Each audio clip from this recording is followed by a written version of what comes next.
to my channel and welcome back to my Travelling with a Toddler, a Child series. Next in the series is getting through an airport with as little stress as humanly possible with a toddler or a young child or a baby. There are lots of tricks that you have to have up your sleeve to be able to get from A to B without stress. And it's all in preparation, guys. Preparation is definitely key. So the first thing that I'm going to suggest is that you go from an airport that you are familiar travelling from. So you know your way around the airport, especially if it's your first time travelling with your child. This will just eliminate any unnecessary stress of not knowing where you're going to park, not knowing where you've got to get to security, not knowing if there's a family lane at security, because believe it or not, not every UK airport has a family lane at security, and most European countries don't have a family lane either. The next thing I'm going to say is pack many items for transporting your child, i.e. a pushchair.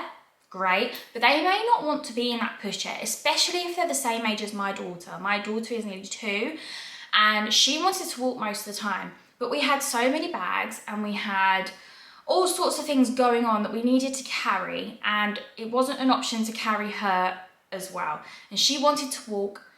So to eliminate her running off, we actually purchased a Little Life backpack.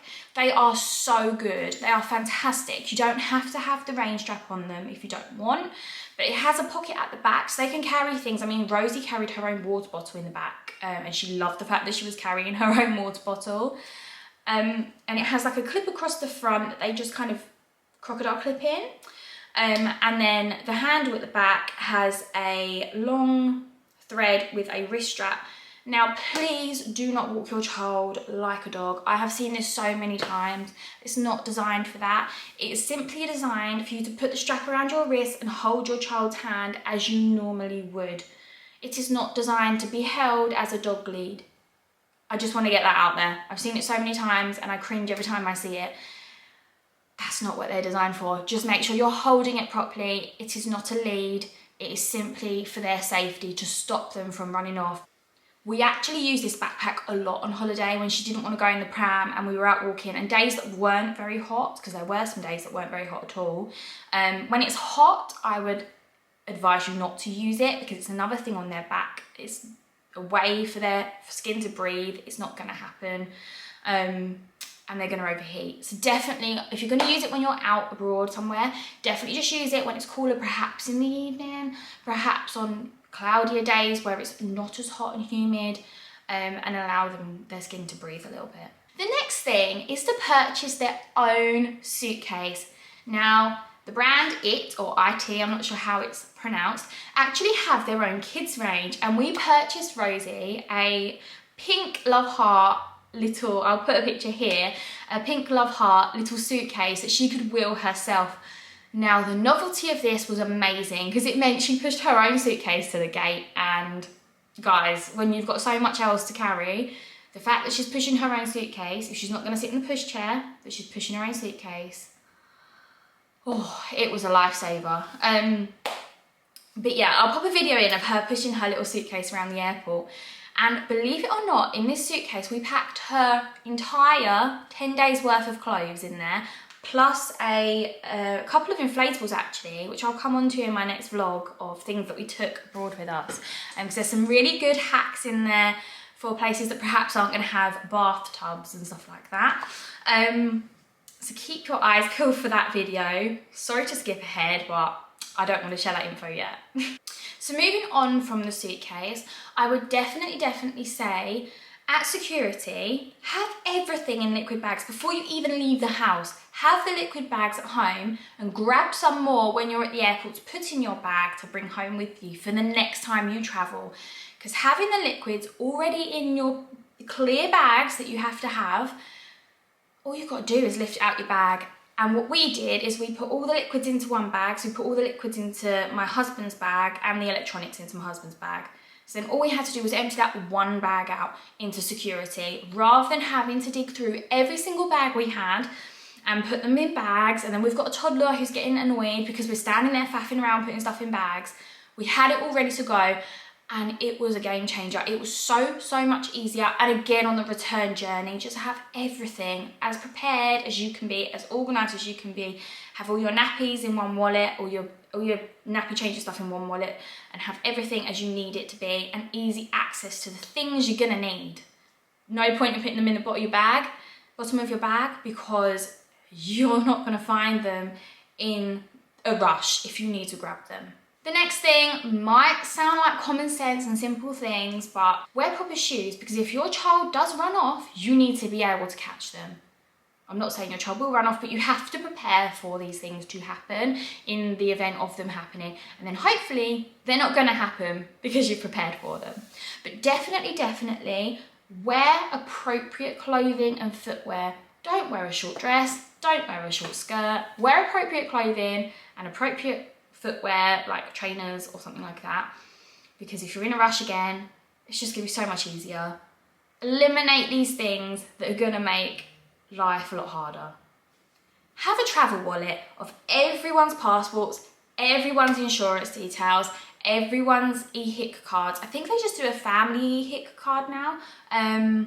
But yeah, check that out. You don't even have to pay for them. Definitely go online on the Gov website and get them, because if something happens while you're abroad, you want to know that you're covered for reduced or free medical care. The same with insurance.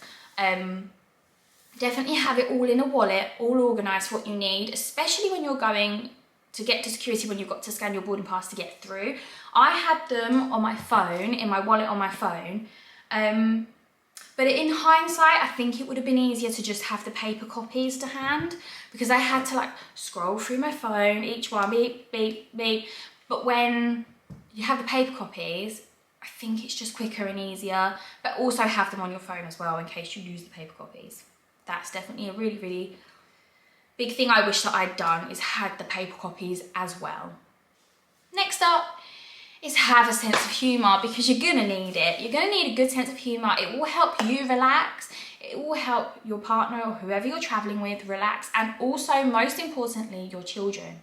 Your children will pick up, and I spoke about this in the last vlog, your children will pick up. If you are stressed, if you are anxious, if you are scared, they will pick up on that, and they will act and play to that. If they know that you're feeling a little bit, they're gonna play to that.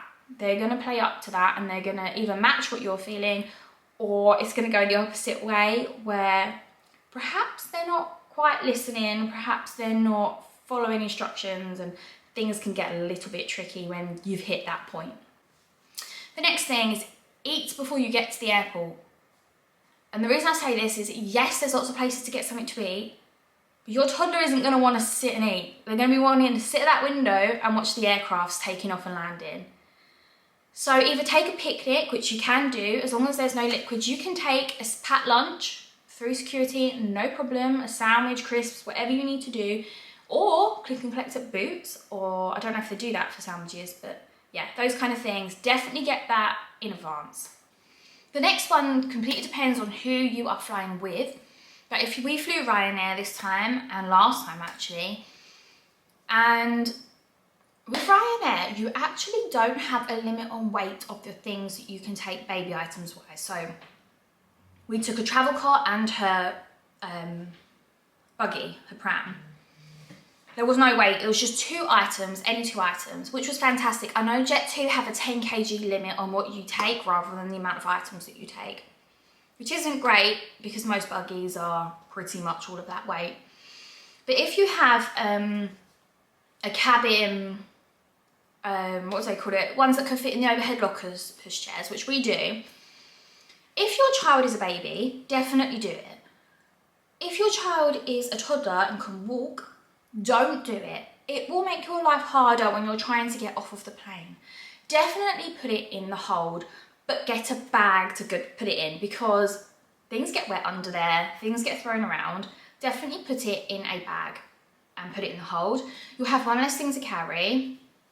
Last year we put it in the overhead locker because she was 8 or 9 months old when we went, and to be honest with you, even then I should have put it in the hold, because getting on and off the plane was such a faff.